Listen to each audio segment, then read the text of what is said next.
जय गुरुजी संगत जी। महाशिव गुरुजी संगत में आपका हार्दिक स्वागत है। आज मैं एक संगत का सत्संग शेयर करना चाह रही हूँ, जो कि एक ड्राइवर थे और उनका नाम है छोटू। 1983 में जब गुरुजी जालंधर में थे, 11 साल का छोटू, जैसे गुरुजी उसे बुलाते थे, उनको पहली बार गुरुजी के दर्शन प्राप्त हुए। तब छोटू उनकी एक श्रद्धालु श्रीमती सुधा आहूजा के यहाँ काम करता था। उसने जालंधर में गुरुजी को बहुत चमत्कार करते हुए देखा था, चाहे वो अपने श्रद्धालुओं को अमृत देना हो या फिर बीमारियों का निदान करना और उनका उपचार मात्र चम्मच से करना हो। पर क्योंकि छोटू का अपना ऐसा कोई अनुभव नहीं था, उसने ना कभी गुरुजी को समझा और ना ही उन्हें अपनाया। कुछ समय बाद आहूजा परिवार दिल्ली आ गया और उन्हें फिर गुरुजी की उपस्थिति में होने का अवसर मिला, जब गुरुजी 1995 में दिल्ली आए। छोटू को चाबियां कैसे मिली? छोटू, जो ड्राइवर का काम करता था, दिल्ली के रास्ते बहुत कम जानता था, इसलिए अक्सर गलती करता। एक बार छोटू को श्रीमती सुधा को गुरुजी के मंदिर ले जाने को कहा गया। हमेशा की तरह उसे रास्ता निश्चित रूप से पता नहीं था और श्रीमती सुधा के बताने पर ही वह वहां तक पहुंच सका। जैसे ही वह मंदिर पहुंचे, गुरुजी ने सुधा से उनके ड्राइवर को कहकर घर से कुछ लाने को कहा। यद्यपि सुधा ने गुरुजी से कहा कि छोटू को रास्ता ठीक से नहीं पता था, गुरुजी ने आग्रह किया कि छोटू जाए।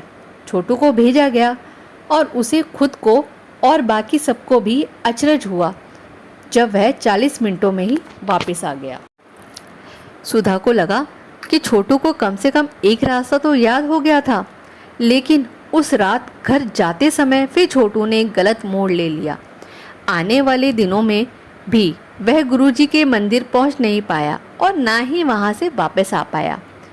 सुधा गुस्सा थी कि वह घर नहीं पहुंच पाता था, जबकि गुरुजी के कहने पर तो वह पहुंच गया था, परंतु इस सवाल में ही इसका जवाब भी छुपा था।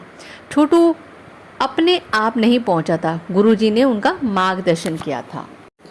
1996 में गुरुजी पंजाब गए हुए थे और छोटू बीमार पड़ गया। उसे बहुत तेज बुखार था और वह 2 दिन तक बिस्तर में ही उठ भी नहीं पा रहा था। उसने अपनी दूसरी मंजिल के घर से उतरकर चिकित्सक के पास अपने स्कूटर पर जाने का निश्चय किया। जैसे ही वो नीचे पहुंचा, वह बेहोश होकर गिर पड़ा। अपने घर के दरवाजे तक पहुंचते हुए वह 2 बार लड़खड़ाया, फिर भी उसने अपने स्कूटर पर जाने का सोचा। जैसे ही वह स्कूटर पर निकला, गुरुजी की कृपा से उसने बहुत अच्छा महसूस किया और चिकित्सक तक सकुशल पहुंचा। उसे रक्त जांच और कुछ और जांच कराने को कहा गया, परंतु अब उसे परिणाम से डर लग रहा था, क्योंकि उसे लंबे समय से धूम्रपान करने की आदत थी। उसकी जांच के परिणाम आश्चर्यजनक थे। गुरुजी की कृपा से वह रिपोर्ट ठीक आई। गुरुजी 1997 में दिल्ली वापस आए। तब तक छोटू गाड़ी चलाना छोड़ चुका था, क्योंकि उसको दिल्ली में गाड़ी चलाना बहुत मुश्किल लगता था। गुरुजी तब एम्पायर स्टेट में विराजमान थे और उन्हें किसी के यहाँ जाना था। सुधा का स्थायी ड्राइवर उस दिन छुट्टी पर था, इसलिए मजबूरन और गुरुजी की आज्ञा लेकर छोटू को गाड़ी चलानी थी।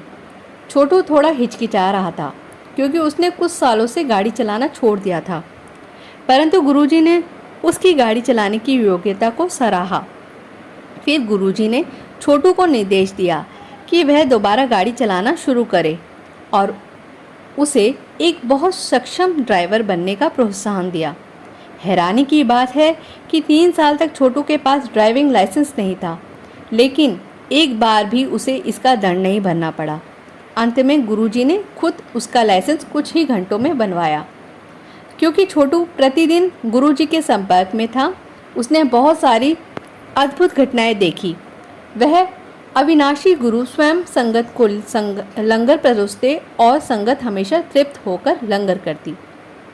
वह लोग जो साधारण घर पर 2 ही रोटियां खाते, बिना किसी परेशानी के 4-5 रोटियां खा लेते। कभी कभी संगत के लिए गुरुजी खुद चाय बनाते और बिना और बिना नापे चीनी और चाय पत्ती मर्तबान भरकर डालते। फिर भी चाय हमेशा बढ़िया बनती, ना चीनी अधिक मात्रा में होती और ना ही चाय पत्ती। फिर भी छोटू ने कभी गुरुजी के आगे माथा नहीं टेका। जय गुरुजी। गुरुजी ने छोटू की माँ के प्राण कैसे बचाए। एक दिन छोटू एक बुरी खबर लेकर मंदिर पहुंचा। छोटू की माँ गंभीर रूप से बीमार थी। छोटू परेशान था। उस शाम गुरुजी जो बाहर जा रहे थे, छोटू को अपने साथ ले गए और उन्होंने पता किया कि छोटू क्यों परेशान था।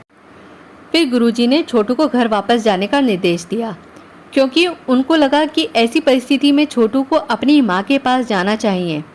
घर वापस पहुंचकर छोटू ने अपना सामान बांधा, चाय प्रसाद लिया और तुरंत ही निकल पड़ा।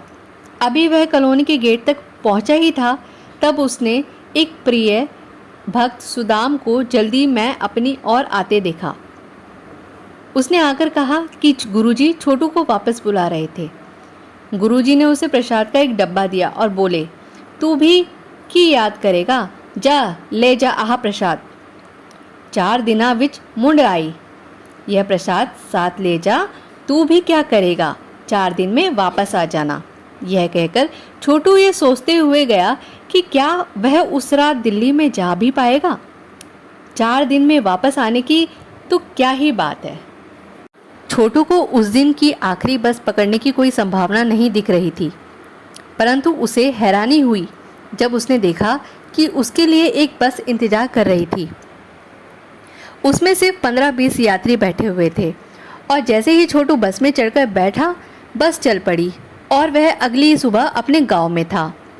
वह अपनी माँ से मिला जो बहुत बीमार थी, यहाँ तक कि उन्होंने पिछले 10-12 दिनों से कुछ खाया भी नहीं था। छोटू ने उन्हें चिकित्सक के पास लेकर जाने का उसी समय इंतजाम किया।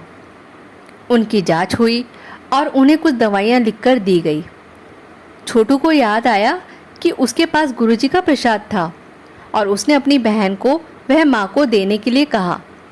उस प्रसाद के डिब्बे में पंजीरी थी, यानी शुद्ध घी से बनी हुई एक भारतीय मिठाई, जो एक तंदुरुस्त व्यक्ति को भी पचाने में मुश्किल होती है। यह सोचना ही अकल्पनीय था कि छोटू की माँ उसे पचा पाएगी, परंतु उसने वह थोड़ी सी माँ को चखाई। कुछ मिनटों बाद छोटू ने चाय मांगी तो सबको हैरानी हुई जब उसकी माँ ने भी चाय पीने की इच्छा प्रकट की। रात को जब सब खाना खाने बैठे, छोटू की माँ ने आधी रोटी मांगी और खाई। अगली सुबह उनकी हालत में तेजी से सुधार देखा गया और वह पूरा नाश्ता कर पाई। दोपहर के खाने पर तो सब विस्मित रह गए। छोटू ने अभी कुछ ही चम्मच चावल खाए थे और उसकी माँ ने चावल की पूरी प्लेट खा ली थी।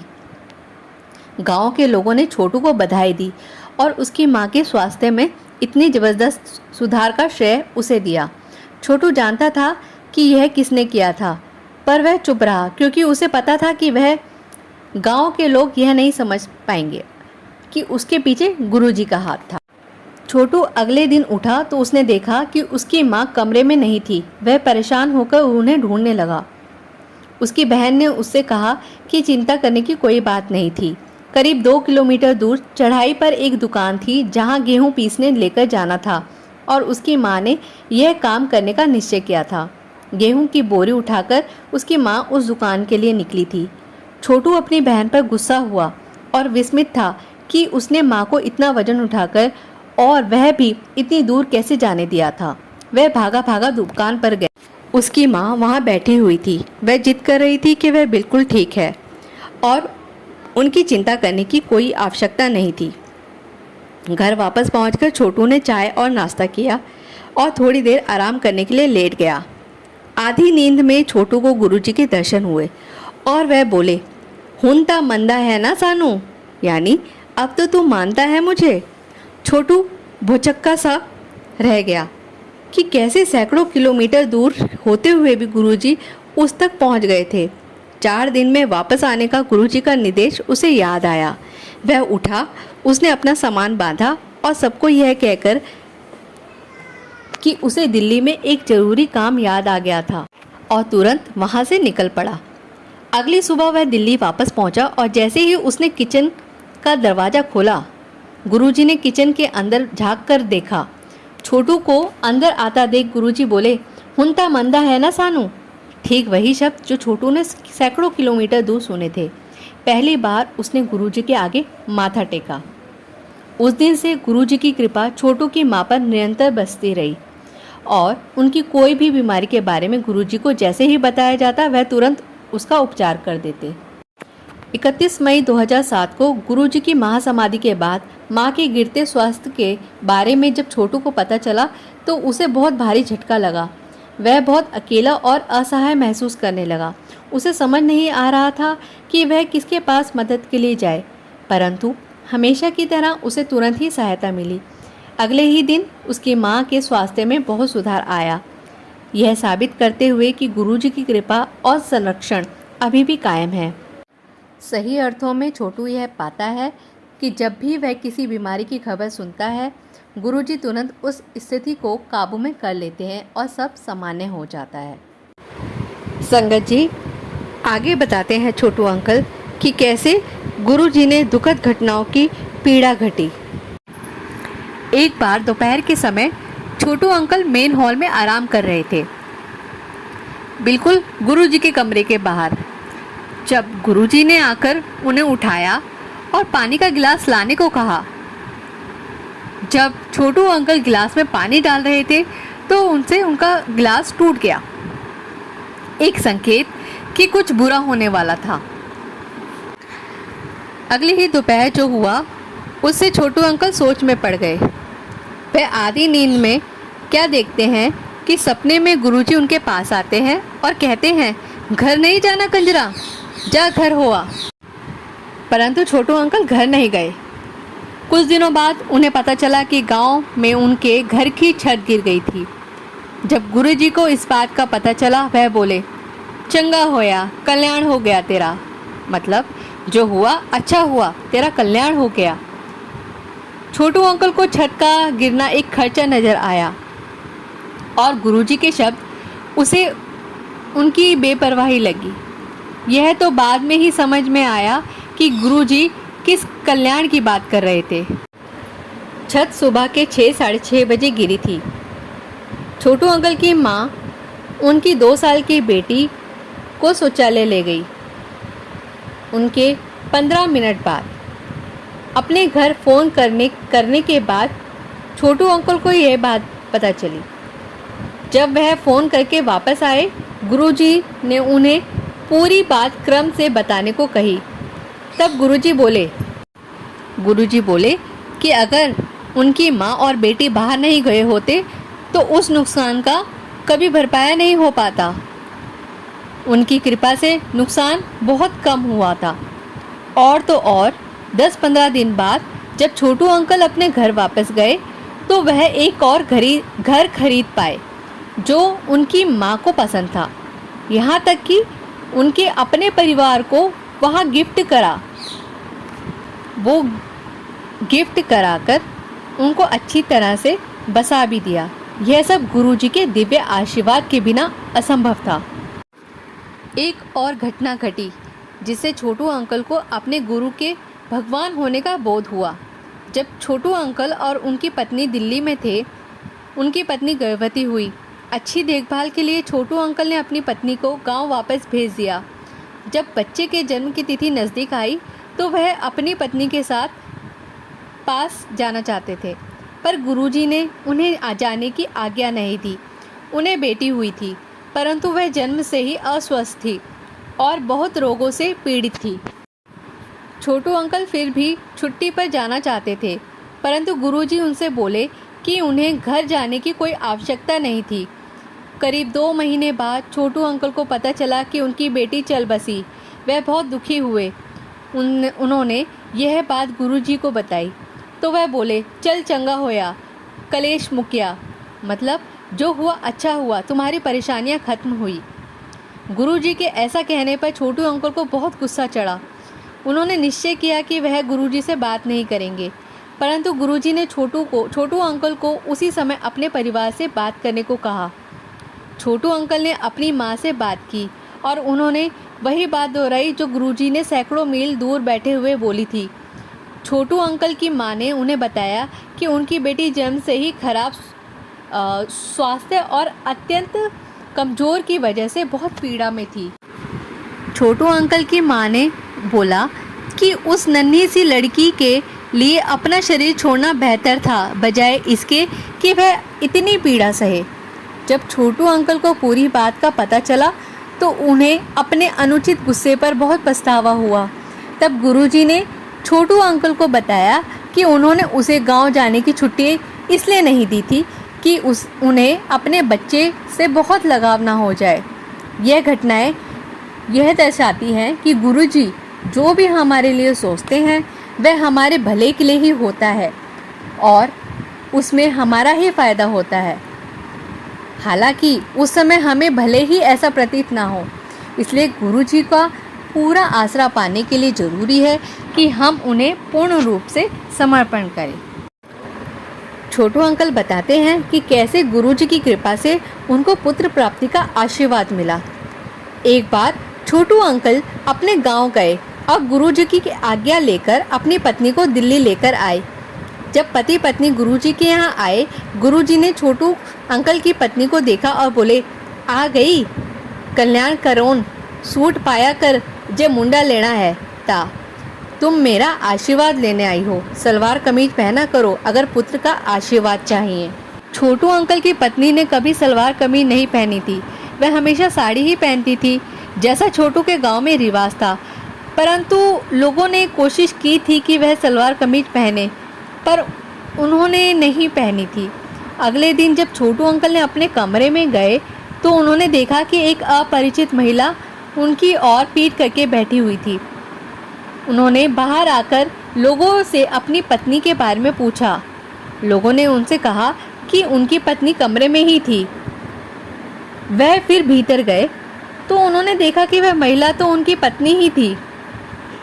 वह अपनी पत्नी को पहचान ही नहीं पाए थे क्योंकि उन्होंने सलवार कमीज पहनी हुई थी। निसंदेह वह गर्भवती हुई। एक बार गुरुजी छोटू अंकल को सुबह 11 बजे मार्केट ले गए। अचानक 2 बजे के करीब गुरुजी ने छोटू अंकल को घर वापस जाने को कहा क्योंकि उनकी पत्नी घर में अकेली थी। छोटू अंकल ने वैसा ही किया, पर उन्हें यह नहीं पता था कि ऐसा करने के लिए क्यों कहा गया था। छोटू अंकल ने घर वापस जाकर खाना खाया, चाय पी और वापस निकले गुरुजी को लेकर आने के लिए। करीब आधा किलोमीटर जाने के बाद उन्हें ध्यान आया कि कम से कम अपनी पत्नी को तो देख ले, क्योंकि गुरुजी ने विशेष रूप से उन्हें अपनी पत्नी को देखने के लिए वापस भेजा था। वे वापस गए तो उन्होंने देखा कि उनकी पत्नी बहुत दर्द में थी, उन्हें प्रसव का दर्द हो। छोटू अंकल ने अभी मुश्किल से ही गाड़ी पार्क की ही थी कि एक नर्स ने आकर उन्हें यह खुशखबरी दी कि उन्हें एक बेटा हुआ है। छोटू अंकल को समझ आया कि कैसे गुरुजी ने निर्देश देकर उन्हें वापस भेजा था। तत्पश्चात कदम कदम पर गुरुजी ने पति पत्नी का मार्गदर्शन किया। उन्हें निर्देश दिया कि चिकित्सकों के कहने पर ही अस्पताल से डिस्चार्ज ले और किसी बात की जल्दी ना करे। और तो और पहले 40 दिनों के लिए माँ और बेटों दोनों के लिए निर्देश दिया गया कि वह मंजिल के अपने कमरे से निचली मंजिल तक भी नहीं उतरे। 41 दिन पर पति पत्नी और उनका नवजात शिशु गुरुजी का आशीर्वाद लेने आए और गुरुजी ने शिशु का नाम वरुण रखा। छोटू अंकल जी बताते हैं कि उनको ड्राइविंग की सीख कैसे मिली। गुरुजी ने छोटू अंकल को कुछ और लोगों के साथ दिल्ली से डूगरी, जहाँ पे गुरुजी का जन्म स्थान है, जाने का निर्देश दिया। जिस दिन उन्हें वापस आना था उससे एक रात पहले गुरुजी ने फ़ोन किया और उन्हें सुबह जल्दी ही वहाँ से चल पड़ने का निर्देश दिया ताकि वह गुरुजी के यहाँ सुबह 10 बजे तक वापस पहुँच जाए। रात को वह समय से सोए और सुबह 3 बजे उठ गए, परंतु उन्होंने पास में ही मलेरकोटला जाने का और फिर वहाँ से दिल्ली के लिए निकलने का निश्चय किया। मलेरकोटला में नाश्ता करने से वह खुद को रोक नहीं पाए और उस वजह से उन्हें देर हो गई। अंत में छोटू अंकल एक और व्यक्ति के साथ दिल्ली के लिए 8 बजे निकले। करीब 10 बजे जब वह नेशनल हाईवे 1 पर थे, ना जाने कहां से एक ट्रॉली सर्विस लेन में बाईं ओर से दूसरी ओर को जाते हुए सड़क के बीचों बीच आ गई। ड्राइवर ने अपनी गाड़ी हुंडई एक्सटेंट थी रोकने की पूरी कोशिश की, पर वह रोक ना सके और ट्रॉली में जा टकराए। टक्कर इतनी जोर से हुई कि ट्रॉली उलट गई, पर छोटू अंकल और उनका साथी सुरक्षित थे। गाड़ी ट्रॉली के बीच वाले पहिए से जाकर टकराई थी।